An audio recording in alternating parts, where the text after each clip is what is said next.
tutok ni Kristo sa atong pagkinabuhi, sigurado gyud ko nga malunod ta ug malumsan ta sa mga kabalaka niini nga kinabuhi.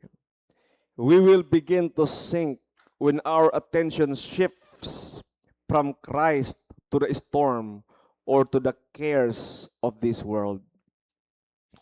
Ang atong ebanghelyo niini nga Domingo,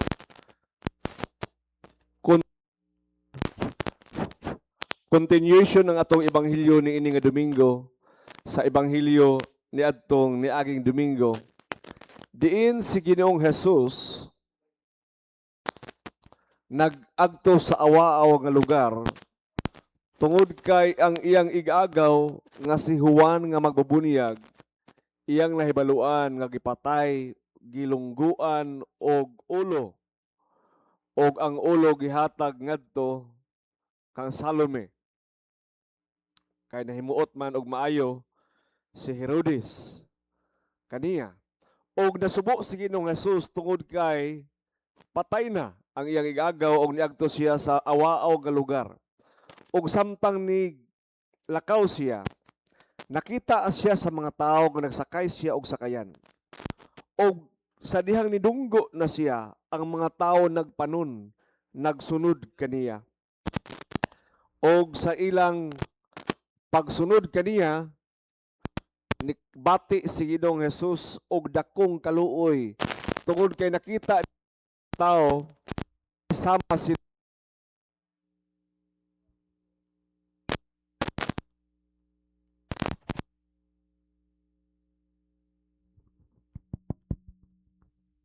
naluoy si Ginoong Hesus sa mga tao nga nagsunod kaniya tungod kay sa iyang pagkakita sa tao nahisama sila sa karnero nga walay magbalantay. Og pagkahuman niadto, niabot ang hapon tungod kay niabot man og 5,000 ka mga tawo nga nagsunod-sunod kaniya og nahapunan sila. Og walay kalanon katong lugar gawas lamang sa 2 ka isda og 5 ka pan. Og iyang gipalingkod ang mga tawo og iyang gipanlanginan ang pan og gihatag ang pan ngadto sa iyang mga tinun-an og ang mga tinun-an naghatag ngadto sa mga tawo og nakakaon sila. Og kining ebanghelyo karon mao na dayon ang sumpay nga siya diyang gidismiss ni Kristo ang crowd, ang mga tao, iyang gipauna ang iyang mga tinun-an dito sa laing bahin sa lanaw, sa Lake of Galilee. Og sa diyang hapon naman, og naabtan sila gabi, na ay kusog kaayo nga unos nga nitabo sa sakayan. Og sa mga alas 3 na sa kadlawon, nakit-an ni Jesus nga ang mga tinun-an niya wala gihapon nakatabok kay kusog kaayo ang bagyo. Og sa Ginoong Hesus gikan sa bukid na naog siya og nibaklay siya ibabaw sa tubig. Og sa diya nakit-an siya sa iyang mga tinun-an about siguro mga 3 to 4 miles na ang iyang nabaklay. 3 to 4 miles. So that is close to 7 kilometers ang iyang gibaklay. Murag diri og sa anakan ang kalayo. Think of that. Sa dihang nakit-an siya sa iyang mga tinun-an nga naay nagbaklay padulong kanila, sa dihang nagbagyo og naay nagbaklay padulong kanila, ingon sila multo. Or white man, dili white lady, white man. Abi nila og uso na ning wakwak sa ilang panahon, no? Og niingon si Kristo, ako ni, oy. Ako ni. Og sa dihang nagtan-aw silang Kristo, niingon si Pedro, Ginoo, kung ikaw gid na, you command me to come and walk on the water. Ingon siya, kung ikaw ka na, Ginoo, mando. Let me just get that exact word. Miingon si Pedro, Ginoo, kung ikaw ka na, palakta ako sa tubig nga naha kanimo. Og niingon si Kristo, dali nga ri. Og nilakaw si Pedro sa tubig. So duha nang naglakaw sa tubig. Si Kristo naglakaw ibabaw sa tubig. Og si Pedro usab nibalakaw ibabaw sa tubig. Apan na ay kusog kaayo nga unos ug kusog nga hangin ug kusog nga balod. Nilingi si Pedro og sa iyang paglingi naunlod siya. Og niingon siya, Ginoo, luwas ako. Og gitunol ni Kristo ang iyang kamot og iyang giluwas si Pedro. Og niingon si Kristo, O you of little faith, kagamay ba nimong pagtuo? Og diha dayon nawala ang bagyo sa dihang anaa na sila sa sakayan. Og niingon ang Biblia, og diha dayon ilang gisimba ang Ginoo. Ilang gisimba si Kristo. Atong kwaon ang exact word kay this is very crucial sa Kristohanon nga pagtulunan. Then those who were in the boat worship him, saying, Truly, you are the Son of God. O katog naa dito sa baruto, nisimba kaniya. Og niingon sila, tinuod gayon nga ikaw mao ang anak sa Dios. Maigsoon, si Kristo niini nga senaryo, maupa siya nakahuman og minister sa mga tao. Nagpakaon siya sa mga tao. Pero human niya og pakaon sa mga tao, human niya og minister sa mga tao. Murabag kami mga pare, human nato og simba. Human mo nakadawat sa lawas og dugo og nakakaon kamo. Unsay gibuhat ni Kristo? Simba na sad. Diba? Di ba mo na mga reklamo sa mga acolyte or sa mga ministers? Sus, wagi unda simba. Uy, simba na sad. Mao pa kalino magsimba, simba na sad. Ang gibuhat ni Kristo manggod, human niya og minister, nagampo siya. Nag-inusara siya. Niagto siya sa bukid og nag-inusara. Bapa na kung kami mga dikon, kami mga pari, mga obispo, human simba mag-relax man. Di ba? Mag-abri sa LBB, magkuha sa bugnaw nga beer, tungtong ang tiil, ang uban mag-bidsuki-bidsuki, mag-relax, mag-chill sa ba? Pero si Kristo, mao pagali na human ang simba, simba na sad. Di ba na mga minister sounds familiar? Labi na ning muabot ata sa kaning Advent hour? Advento ba? Di ba? Kanang kuhan, kaning celebrate na to ang days before Christmas. Di ba kada adlaw na simba? Oh. Unya na pagi mga meeting sa hapon. Usahay makadungog ko sa mga acolyte yun nga, mao pagalit daw magsimba, ampo na sad. Pwede ba nga dungay ko mamata? Di ba? Moingon ta nga, pwede ba nga di sa kaning dungay ko mamata, di sa ako magmata karon? Kay magligid-ligid sa ko? Maigsoon, wa gid na gibuhat ni Kristo, no? Human ni Kristo og minister pagpakaon sa mga tao, which symbolizes about the Eucharist. Nagampo na sad siya. Mauna ang kuwang nato mga igsuon kay kitagod mga Kristohanon, hilig ta og relax. Kanang pader, kaning relax ata. Chill sa ta. Ug usahay ang subo pagipalandungon is magbakasyon ta. Magbakasyon. Pwede ba gud magbakasyon ta sa Ginoo? Kanang mga isa ka semana or duha ka semana magbakasyon ka ba nga Lord? Di sa ko manawag nimo do not disturb me for 2 weeks kay nagbakasyon ko. Pwede ba gud na? Or moingon ang Ginoo, sige, magbakasyon bugod nimo. Ako sang i-stop ang pag-supply ha sa hangin, sa kusog, sa tubig, sa tanan. Stop sa unsa kay mahitabo kanato. Munang giingon nga we don't have time for God. What if God doesn't have time for you? Wa kay oras sa Dios? Atong balihon bi kung ang Dios way oras nimo, unsa kaha? So ang danger sa mga tao maigsuon, kanang masubraan ta og relax. Og nagtuo ta nga sa atong pag-relax sa pagpangalagad sa Ginoo, moingon ta nga Akong style karon simbas ako. Unya sunod Domingo simba na sad. Kay pagka ikatulong nga Domingo mag-absent na dayon ko, ikaupat, ikalima. Ana ba?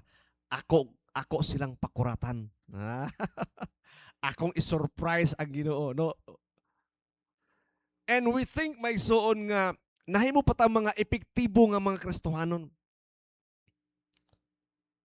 That is why, as I said, daghan mga Kristohanon nga lobat na. Wala na recharge. Ang gibuhat ni Kristo, humanyag minister, nag-recharge dayon siya. Nag-ampo dayon siya sa iyang amahan. Tungod kay na-drain siya. Wa man na-drain ang iyang pagka-Diyos, ang iyang pagkatao, isip tao, kay si Kristo 100% tao, apan 100% Diyos.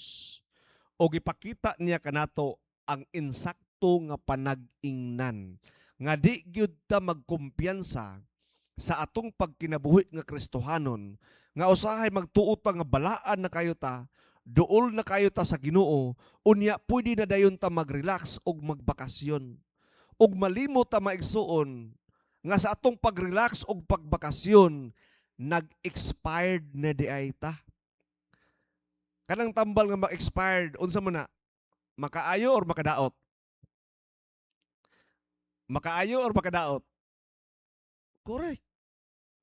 Usahay ang mga Kristohanon, dili na ta mahimong panalangin kay nasobraan na ta og absent og relax diha sa Ginoo. Og mo reveal ra ba na siya usahay sa atong mga tambag? Kabantay kung ako'y madunggan nga Kristohanon nga labi na magtambag sa ila, magbantay in town ta sa atong tambag. Kay pwede gina makadaot sa uban kung mahimong mali. Usahay mo ingon ra ba ta nga okay ra nang kuan kaning di ta magsimba. Basta kay ang kanang pag-eskwela imo ginang tumanon. Imo ginang i-priority sa atong kinabuhi kay asa ra ba nang simba kung makahuman tag eskwela. Maigsuon murabag atong giingon nga mag-okay ra na nga walay Ginoo basta kay nahumanta sa atong pag-eskwela. Nahimong disbalanse. Magbantay ta sa atong tambag usahay. Kay mo ingon ta nga ay sister, brother, practical naman ta karon. Di lang sa tanan nga magpakasal. Okay ra nga mag-ipon-ipon ta. Unya ka ng kasal ugma na kung nanatay kwarta. Practical. Maigsuon magbantay ta sa atong tambag kay ang atong tambag wala gyud kahimaya sa Ginoo. Paminawon sa uban murag insakto ta. Naiuban ra ba magtambag nga uy, okay ra mag-uyab-uyab mo ha basta kay ay lang gyud pagpaburos. Sayang ka na? Sa ato pa pwede ra day mag-cash advance, pwede ra day mag-una-una. Basta di lang maburos. Di ba pamilyar na nga tambag sa kalibutan, di ba? Agto mo suri-suri bisa asa. Agoy, ayaw lang gyud pagpaburos. Sa ato pa, okay ra day nga mag-una-una. Maigsuon bantay ta sa atong tambag. Og naiuban mo ingon mga ginikanan. I-enjoy sa gyud ang imong pagkadalaga. Ayaw sa gyud pagminyo day. Kaya kami gali pagawas nami kamo pasulod pa. Sayang ka na nga tambag, di ba na demonic?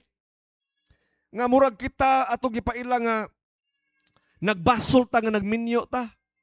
O atong pagkaminyoon na himong miserably, mauna nga gusto ta manggawas.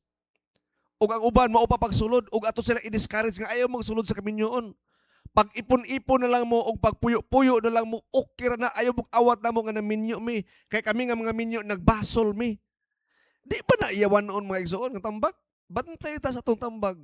Kay ang tanan nga mudula o gula sa tubaba can make or break people. Kita grabe na itong wali diri o pasabot sa mga tao nga mosulod gid ta sa sakramento sa kaminyoon. Tungod kay maunang disenyo sa Dios. Apan subo palandungon nga na mga Kristiyano nga inana ang tinambagan. Og moingon ta sa itong mga anak nga mga dalagita humang eskwela ayaw sa minyo day. I-enjoy sa ang imong pagkadalaga. I-enjoy sa ang imong pagkaulitaw. Pagkuan sa tilawisan ng mga kahilayan. Kay para pag minyo nimo di ka na makalitan. Di ba na inana? Pagkuan sa pag-disco, nightlife, pag-outing, intra dito sa mga kahilayan, tilawi talang kahilayan. Total, pag mapura na kadana, iya nakasayawa, uban na gid mo sayawa.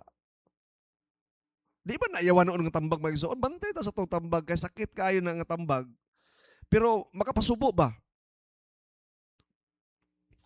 Kita ka ba sa Biblia nga nag-ingon nga ang usa ka ulitaw nag-enjoy siya ang pagkabatanon? Ngano si Santa Maria, ang atong perfect nga example nga inahan. Iya bang gi-enjoy ang pagkadalaga nga naglakwat sa siya dito, nagburakay sa siya or agto siya sa laing lugar. Wa man ko nang ingon nga mali ng bakasyon, mali ang mag-enjoy sa atong kinabuhi. Kay mo nang gusto po ni Kristo. Pero mali na nga atong i-prioritize kana nga butang og ang secrecy or ang pagkasagrado sa lawas o sa kinabuhi atong i-neglect. Maigsoon ngano ina naman ta usahay, magbantay ta sa atong mga tambag ug atong tinambagan. Kay imbis nga makaayo, makalaglag na hinuon sa kalag. Ngano man na, tungod kay ang Kristohanon usahay relax na kaayo og nahimo na ta mga expired na nga mga tambal nga imbis kay makaayo makadaot na hinuon. Og mo reveal kana siya sa atong pagpanulti. Maigsoon, when they followed the order of Jesus to cross to the other side of the lake, did Christ promise for the smooth sailing? Nagsaad pa si Kristo nga tabok mo nga to sa pikas lanaw og smooth sailing. Maayo ang inyong pagtabok, walay kabilinggan, walay problema. Nagsaad ba si Kristo? Nagsaad ba si Kristo nga kung ikaw mahimong Kristohanon o magsimba ka sa Cathedral of Christ the Redeemer, smooth sailing na. Happy-happy na og wa nay problema. Murag wa galing nagsaad si Kristo ni ana, di ba? In this life, there is an ending storm. Kini nga kinabuhi mo sugot kang sa dili may suon, walay undang ang bagyo niini. Naay paglurang pero bagyo na sad. Meaning ang problema sa tao di gyud mo undang og di gyud mawala. Ma-fully paid ang utang naa na say bag-o nga loan, mag-reloan na sad. Na latasan na nimo ang isa ka problema na say bag-o nga problema. Di ba? Kung naulian na ka sa imong sakit nga sa una kaning ang imong sakit maglisod ka og lakaw karon kay katol-katol na sad. Nawala na lagi ang kuan kaning maglisod og lakaw ba pero nipuli ang allergy, di ba? Nawala ang allergy pero nipuli ang sinusitis. Nawala ang sinusitis pero ang dandruff nipuli. Nawala ang dandruff pero nawala pud yung buhok. Ikaw na pader. Be pili mo be. Kaning daghan mo dandruff o wa mo buhok. May pawa na lay buhok kaysa daghan dandruff, di ba? Kaya kada daghan dandruff, imo na upawan, magwa na dire, magmapamapa na dire ilang scalp dire. Oh.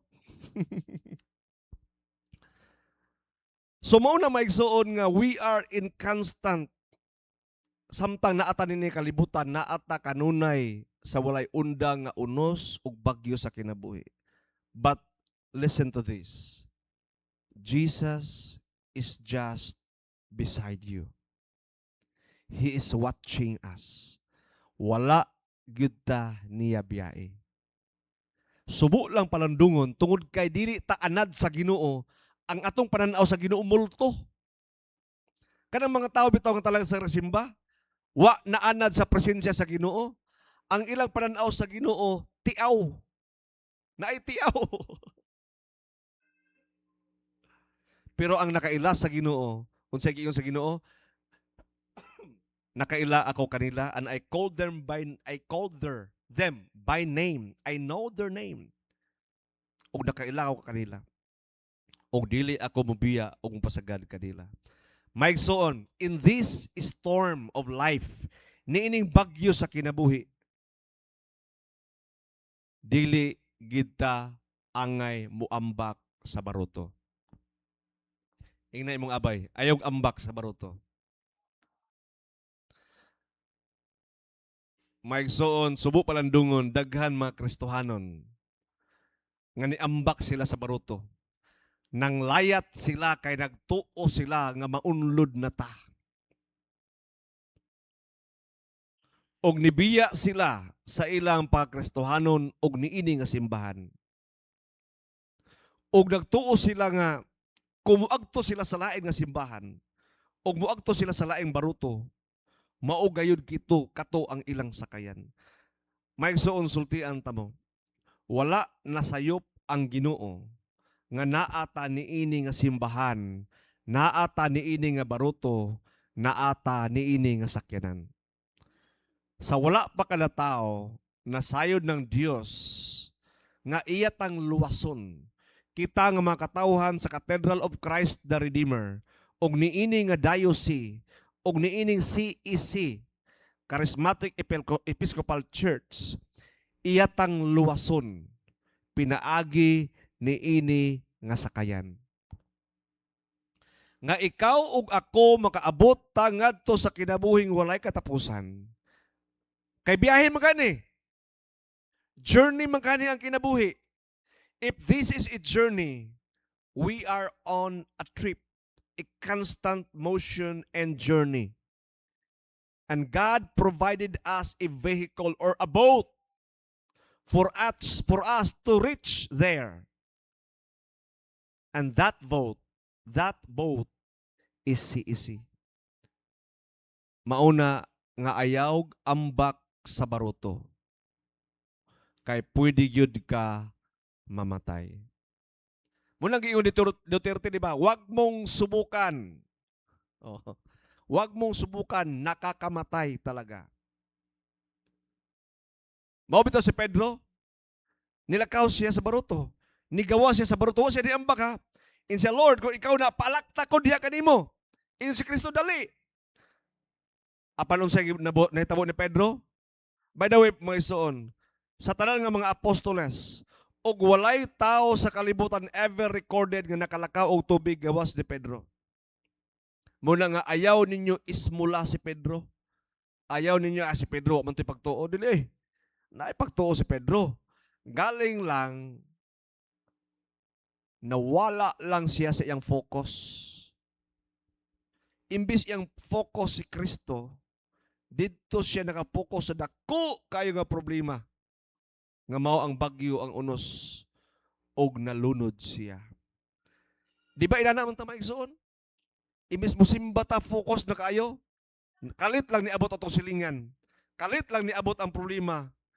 Naay mga impediment ba? Naay mga babag. Nga imbis unta makadawat kita sa lawas o dugo ni Kristo o makauban na to atong maigsuon diya sa iglesia, wala na hinuon kay na-focus ta, na sidetrack ta, na-distract ta sa atong focus. O sa dihang nagkaproblema na itong kinabuhi, kay wala tayo simba-simba, muna yung taginoo, tabangi in taon ko. Unsang ibuhat sa Diyos? Unsang ibuhat niya kang Pedro sa diyang si Kristo na pakitabang? Iyang luwas. Maigsoon luwason mong punta sa Ginoo. Ay, naaraman na Father. Di lang tagsimba, Father, kay luwason mo na punta. Para po, Father, na i-challenge ba ang pagkakristohanon, di ba? Oh. Ang problema gina tumaysoon, kahilig kita magpapansin sa Diyos. Pero ang pangutana, basin uniya, sa dihang maglisod na ka, malimot ka og sangpit sa Dios. Og dili na ka makasangpit niya. Kay ang gusto gyud ni Satanas nga sa dihang iyahan na ka, pugnan gid kaniya nga makasangpit ka sa Dios. Nakadumdum ko sa among deliverance ba? Dire, na ay mga possessed sa demonic spirit. Unya, naay portion diya sa rite of exorcism nga imong iparenounce ang tao. Ingnon nimo nga, I renounce Satan. I renounce maglak lang ba? Dili sila maka-mention nga I renounce Satan. Awi nga, okay, I accept you, Jesus, as my Lord and Savior. I accept you. Dili sila maka-mention of Jesus as Lord and Savior. I ask the intercession of the Blessed Virgin Mary. I ask the intercession of the... Di yun maka-mention. Munang trabaho sa yawa. May suon, dili ta magkumpiyansa sa atong pag-relax nga Kristohanon. Kay basin unya, may man si Pedro kay nakasangpit man siya ni Kristo. Basin unya og matuok na ta sa kabalaka ni ini nga kinabuhi. Og dili na ta makasangpit sa Dios. Kadumdum ko sa una ba? Uso man lang shabu sa una ka ng mga way back early 2000. Unya mga amigo, nagdahan ko mga amigo sa una nga gasyabu sila. Pero ako mindset yun, di ko magsyabu. Kay what if di ko kagawas na ni? What if kung butilaw ko out of curiosity, mangita lasad ko? Di ba? Kaya naroon may kanta nga nagsimula sa patikim-tikim, di ba? Nakoy what if? Nakoy fear ba? Nga what if bimabuang ko, malasyaw akong utok? Nawa na. Agto kay kinsa asol, agto kay ilasol kanang naibuang bito niya. Kanang naibuang. Wa na mga apelyido buang na. Mao na kamo maigsoon ay gyud mong tilaw, palihog lang. Ingna imong abay, don't take drugs. Mura mo na sa eskwelahan, father. Hala, nakatake din mo, father. Nakatake na mo bago. Ako nakatake na mo, stop. Stop taking drugs. Kay may suon, sultian ta mo, malasyaw gina inyong utok. Kabulong sa nalasyaw? Kanang gatas ba nga magtimpla ka dili ispiso, lasyaw. Imbis isa ka baso ang ratio, tunga sa isa ka kutsara, mura na mong tulo ka tulo. Lasyaw.